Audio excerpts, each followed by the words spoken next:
So this is the beginning of the planting season in the Bozeman area, and this is a Korean Dwarf lilac, one of the most common lilacs that we sell. These plants come without soil on the roots, at which you could take them home and plant them directly, or as Gabriel is doing right over here, Gabriel is putting them in the pot and filling it up with soil so that then we can, Gabriel is putting this lilac in the pot and filling it with soil so that it'll grow on during the summer, that the people can plant them later in the year. But at this time of the year, you can plant them without the soil, without the pot, and they grow just fine. So early in the season like this, most people are planting dormant fruiting shrubs. This is a currant bush. Lots of folks are interested in growing fruiting shrubs, currants, raspberries, gooseberries, grapes, and this is the perfect time of year to plant those because they have a nice root system, they're dormant, they're less expensive to be planted this way than when later in the summer when they're growing in a pot, and they don't even know any transplant shock. So this is the ideal time as we come into April. April is the perfect time to be planting these fruiting and berry bushes in our gardens. When we're planting a bare root plant at this time of year, we usually cut them back a little bit because you can understand that they don't have all the roots that they used to have. So to balance it all out, we cut some of the tops back so that the roots that they have will be able to balance and feed the remainder of the top that's left. So that's any time we transplant something, particularly earlier in the year, it's a good idea to cut the tops back.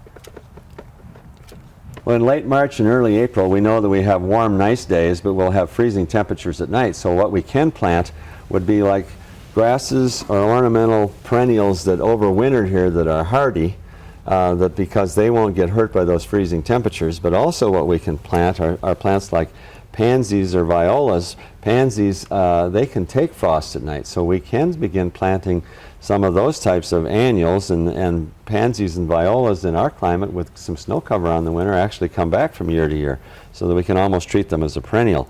So there are a few plants that we can begin planting now with overnight freezing temperatures, but we have to be careful about planting any tender annuals this early in the year. We really wouldn't start planting those until about Mother's Day. Many gardeners are interested in starting their own seeds, and tomatoes are one of the most common that are planted. We seed them now at this time of year because it takes about 6 weeks to grow a good tomato plant inside, and then they'll be ready for transplanting in the middle of May. Also, many gardeners right now are planting their sweet peas, or soon to be planting their sweet peas.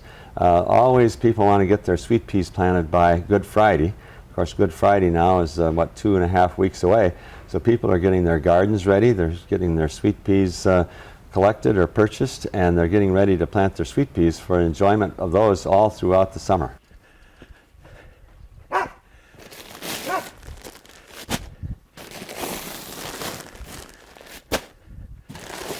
So we're out here about 8 miles from Main Street out south of Bozeman, where we've been for 32 years. This is the first spring since we've been here that we could actually start turning the soil and preparing our beds in March. So it's been a very exciting time. My main priority right now has been preparing sweet pea beds, which I love to grow. This area along here where you can see the light dirt is I've already prepared those beds. I dig down about 12 or 14 inches, take all the old soil out, and get the clay after about 10 or 12 inches. And then I use a 2-part topsoil and compost mixture that I get at Cashman's to refill the holes. Sweet peas love a rich, well-drained soil, and so that's very important to have that kind of a soil. If I had just planted them in the existing soil, they wouldn't be very productive. Over here is where I'll plant our vegetable garden, and I'll be working on that soon. We can't actually plant vegetables until around Labor Day or Memorial Day weekend out here. It's just too cold and the risk of frost is too much. But I will start planting sweet pea seeds very soon. Before you plant them, you need to soak them overnight, about 24 hours, before you put them in the ground. And then I'll space my plantings about every week so that I have flowers growing and peaking throughout the season. We love sweet peas for their beauty and their fragrance, but we'll also, my other goal is to have something that's worthy of entering in the sweet pea flower contest, which many years ago I won Best in Show a couple times and Best in Category a couple times. So since my retirement, I've had time to get back to this again. So this is the area that I haven't worked yet. So I'll start preparing it by getting rid of this old soil, which you can see it really is tough and compacted. Sweet pea seeds would never grow well in there.